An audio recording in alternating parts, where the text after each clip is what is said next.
Hello, agentpreneurs, and welcome to episode 54 of the Daily List Report. We've got a great show for you today, a very familiar guest, Omri Friedel, who is our head of finance, and he is here to talk about yet more changes with the Paycheck Protection Program. Say that 3 times fast.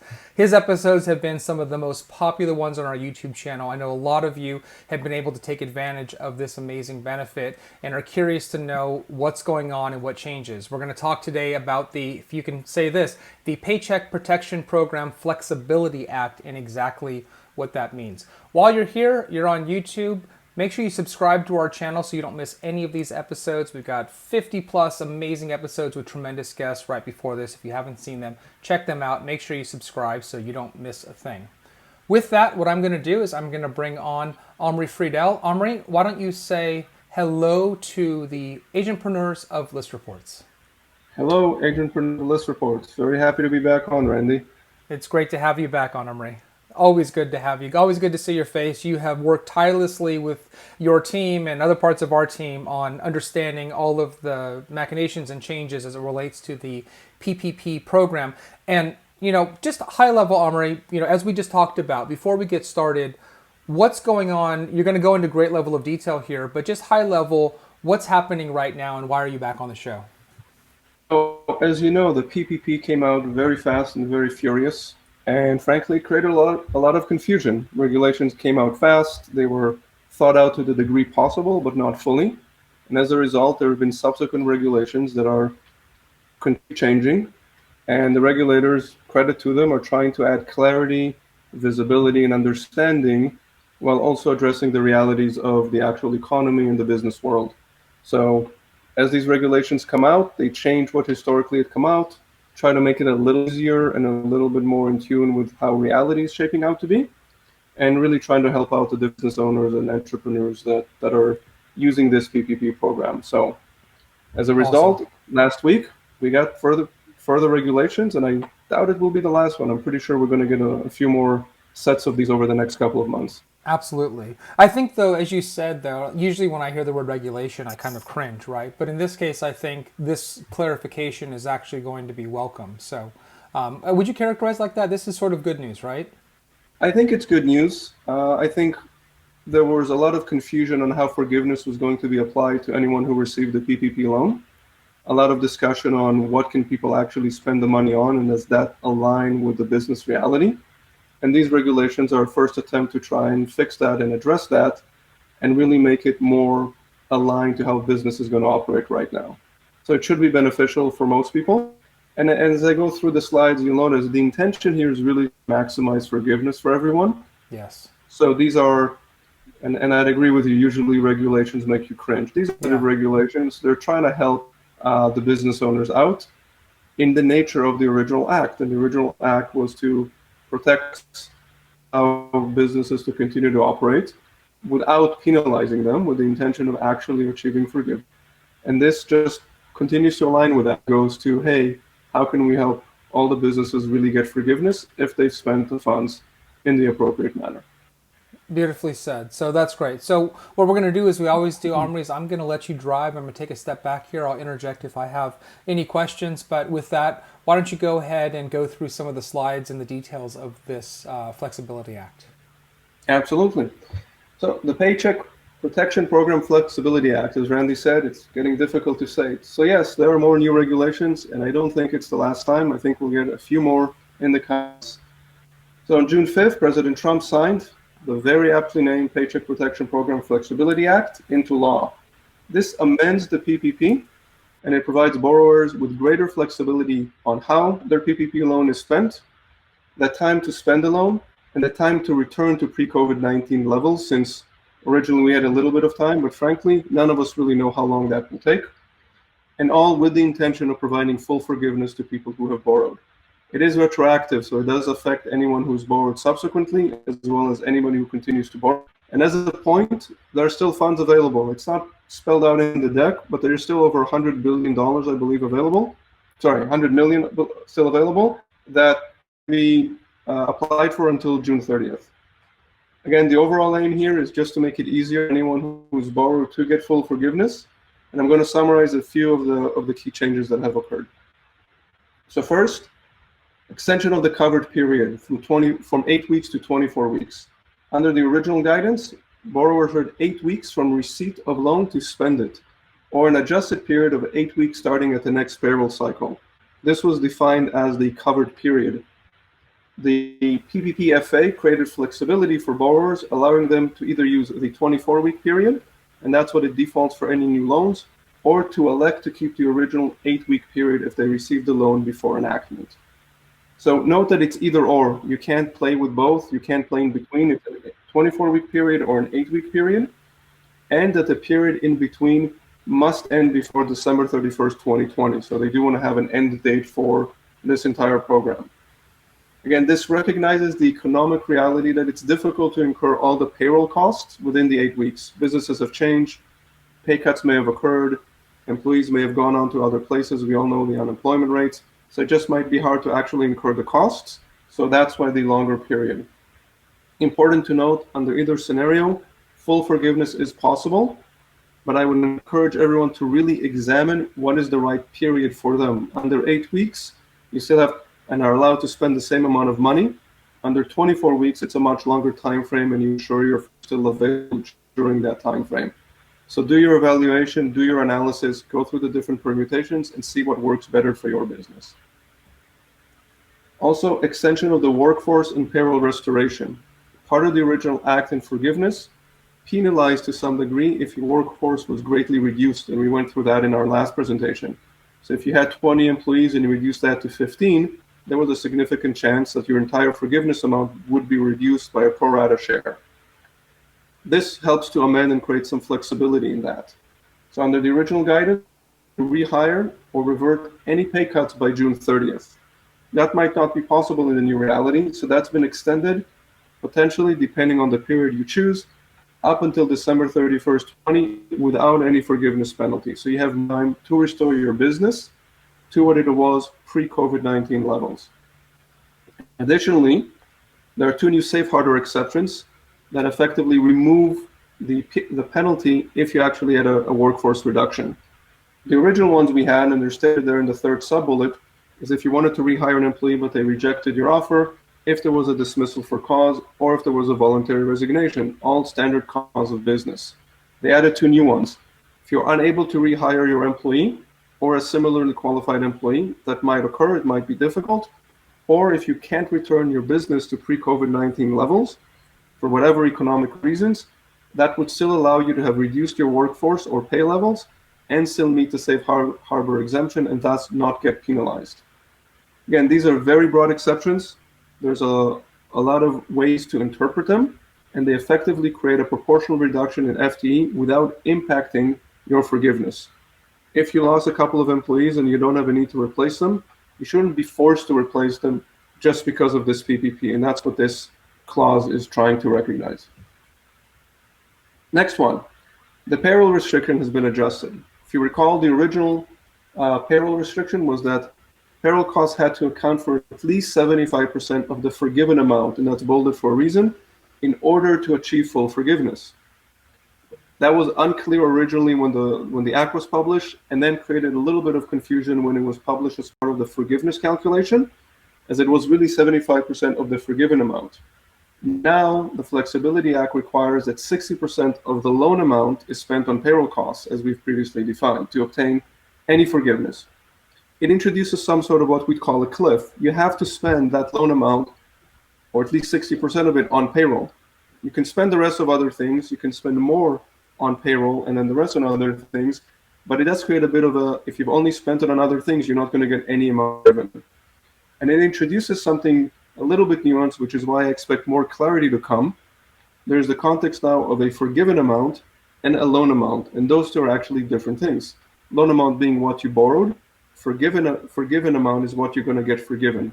Of course, ideally, we want them to be the same thing, but as they were defined in these 2 pieces of regulations, they're talked about differently. And that's why I believe they're going to come out with clarification on this in the near future.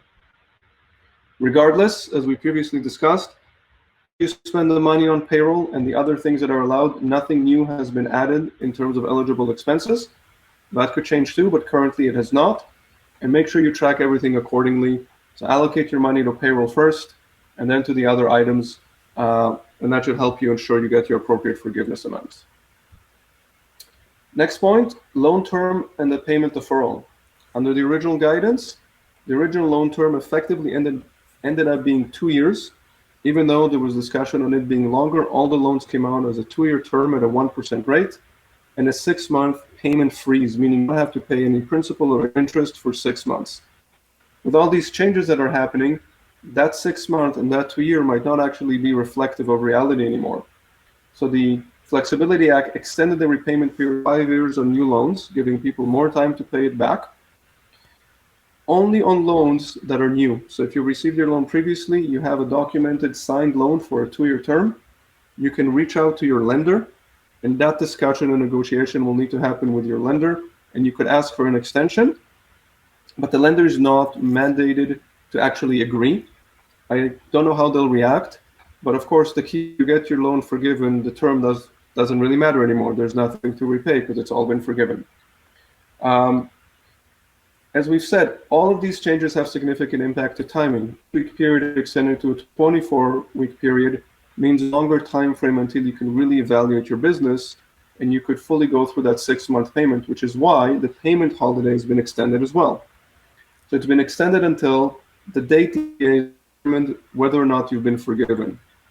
And in order to limit that so it's not a forever thing, borrowers now need to apply or submit for forgiveness within 10 months of their covered period having ended.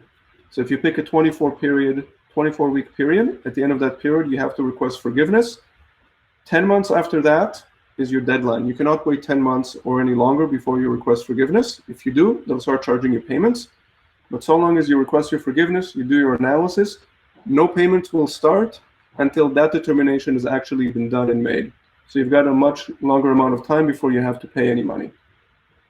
Again, this only applies to people who do not receive forgiveness. If you receive forgiveness, you don't have anything to pay back. So what does this all mean in aggregate? Well, as it's aptly named, it does mean greater flexibility. You have more time to spend the loan. You can still elect to spend it for a less amount of time if you received it previously, but it does allow you to create some sort of analysis, which to some degree may create some complexity, but you can determine what's more beneficial for your business depending on your business's reality. If you've been able to retain everyone, you still have essentially the same level of payroll cost, you can opt for a shorter period. If you've had more significant reduction in the workforce and need the time, you can have a longer period. It's also an understanding that nobody really knows how long this entire impact will last. Everybody kept on referring to the June 30th date. We clearly see it's going to take longer than that. So we've been given more time. We still recognize the unknown. There's more time to execute on all the plans you need to execute on. Recognition that your business might not be the same once we get out of this. And there's no need to punish businesses if that's the reality. And that's what this flexibility is introduced.